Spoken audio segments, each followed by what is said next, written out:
Salut tout le monde, j'espère que vous allez bien, je suis trop contente de vous retrouver aujourd'hui dans une nouvelle vidéo pour vous faire mes produits terminés, je rachète ou pas. Ça fait vraiment très longtemps que je n'ai pas fait cette vidéo là. Je voulais quand même commencer cette vidéo en m'excusant parce que la semaine dernière il n'y a pas eu de vidéo. Vous savez que ça me tient vachement à cœur de faire des vidéos tous les mercredis à midi, la poster etc. En ce moment j'essaie vraiment de me concentrer sur le lycée. Je me suis dit j'ai pas le temps, ça sert à rien. Le produit, enfin c'est pas vraiment un produit, c'est une éponge de chez SLA et vous pouvez voir qu'elle est dans un état mais catastrophique. Enfin j'allais pas la laver pour l'acheter, enfin... non quoi. Je voulais quand même vous en parler parce que j'ai enfin décidé à la jeter. Ça fait super longtemps que je l'ai et normalement faut pas trop garder trop longtemps les éponges parce que les bactéries elles se stockent et au final après t'en as énormément dans ton éponge. Et là je me suis décidée à l'acheter, je me suis dit c'est bon, faut que j'en achète une autre. Elle est complètement, enfin elle est fissurée de partout régulièrement, enfin ça devenait vraiment... plus possible à utiliser le machin. Vraiment la flemme de changer à cause du prix. Je voulais vous dire que franchement l'éponge de chez SLA elle est au top du top. Faut savoir que moi j'ai déjà testé deux beauty blenders. J'ai testé le rose, donc le basique, le premier qui est sorti il me semble, et le noir.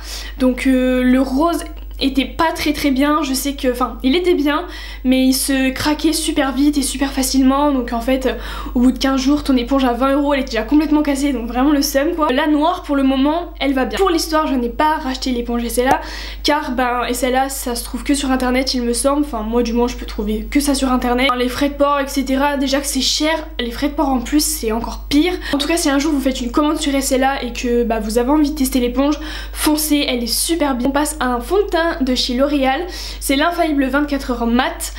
Alors ce fond de teint là, mon avis c'est que je l'adore, vraiment je l'adore, il est vraiment trop bien. Vous avez la peau vraiment grasse, mixte à grasse etc, c'est vraiment un fond de teint que vous allez kiffer. Malheureusement, eh ben, je ne le rachète plus pour l'unique et la simple raison que L'Oréal ils font pas assez de teintes et que même la teinte la plus claire que je trouve, j'ai fait le tour de tous les supermarchés, je pense que la teinte la plus claire qui existe c'est la 12 et très clairement elle reste trop foncée, donc c'est pas possible quoi. Enfin même si le fond de teint est bien, j'ai pas forcément envie d'être orange en fait. C'est un autre fond de teint de chez PB Cosmetics que je vous ai longtemps parlé, que j'aime trop. Fond de teint liquide HD, fond de teint que j'adore. Alors lui par contre il est pas mat mais du coup il est beaucoup plus naturel. Ce fond de teint c'est genre ta peau mais en mieux en fait, vraiment, enfin c'est vraiment un truc de malade. Et en plus de ça il y a ma teinte. La teinte c'est la plus claire, je sais pas, il n'y a pas la référence dessus. J'ai essayé de le recommander mais pareil les frais de port ça m'a trop saoulé.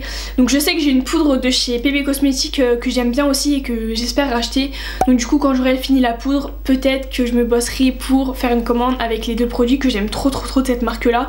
Franchement cette marque là j'ai l'impression qu'elle m'a jamais déçue. Elle est vraiment au top. Ensuite on passe à un mascara de chez L'Oréal et c'est le Paradise Extatic. Donc c'est un mascara que j'ai reçu en partenariat de la part de L'Oréal. J'aime vraiment trop, c'est vraiment une pépite. Fait des cils de ouf. Pourtant la brosse c'est le genre de brosse que j'utilise littéralement genre jamais. C'est des brosses comme ça en vrai poil vous savez, et c'est vraiment le genre de brosse qui me fait des cils nuls, enfin pas de volume, pas de longueur, rien du tout en fait. C'est genre vraiment le genre de brosse qui marche pas sur moi. Et en fait du coup quand je l'ai reçu je me suis dit bah je vais pas pouvoir l'aimer. Je l'ai testé et c'est une pépite ce mascara là, très clairement c'est un truc de ouf. Je rachète et je l'ai déjà racheté et j'aime trop.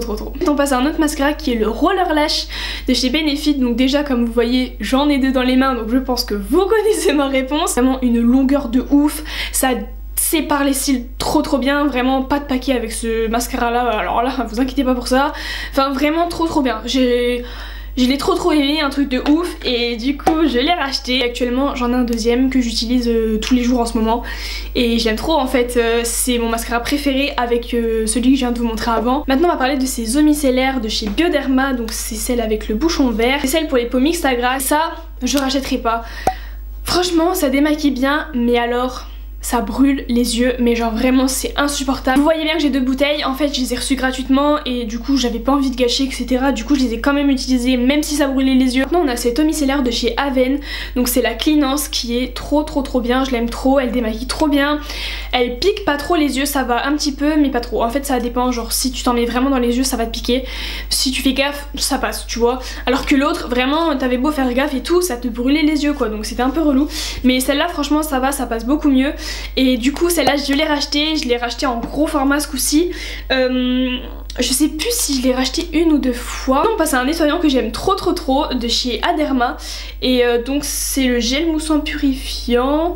Je saurais pas trop vous dire quoi de plus, il y a 200 ml. Pour les peaux à tendance acnéique. Et vraiment celui-là je l'ai vraiment trop aimé. Je me rappelle qu'il était vraiment super bien. Les nettoyants pour peau mixte à grasse et tout, ça sèche la peau, un truc de malade, enfin vraiment c'est super agressant. Alors que celui-là ça va, c'était un petit démaquillant, c'était un petit nettoyant tranquille. Et toujours pas racheté parce qu'en fait entre temps j'en ai reçu d'autres etc. Donc du coup je l'ai pas racheté. On continue dans les nettoyants avec un nettoyant de chez Yves Rocher.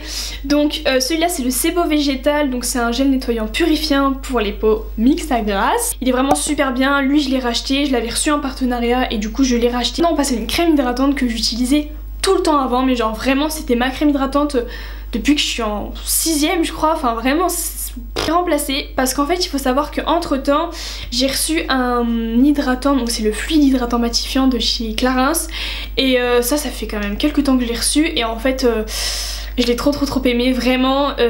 Ça c'est juste une crème hydratante, l'autre c'est carrément un truc qui matifie et vu que j'ai la peau grasse c'est quand même plus adapté. Du coup le truc de chez Clarins je l'ai racheté, d'ailleurs il est pas dans cette vidéo là, je sais pas qu'est-ce que j'en ai fait, mais du coup j'en ai plus et j'en ai racheté, donc du coup si vous voulez savoir voilà. Celui-là du coup je le rachèterai pas parce que j'ai trouvé une crème hydratante qui m'allait beaucoup mieux. Là c'est vrai qu'elle était vachement nourrissante quand même pour mon type de peau. Le dernier produit que je vais vous présenter c'est celui-là, donc je pense que je vous l'ai déjà présenté dans un produit terminé, je rachète ou pas et tout, et du coup je rachète tout le temps.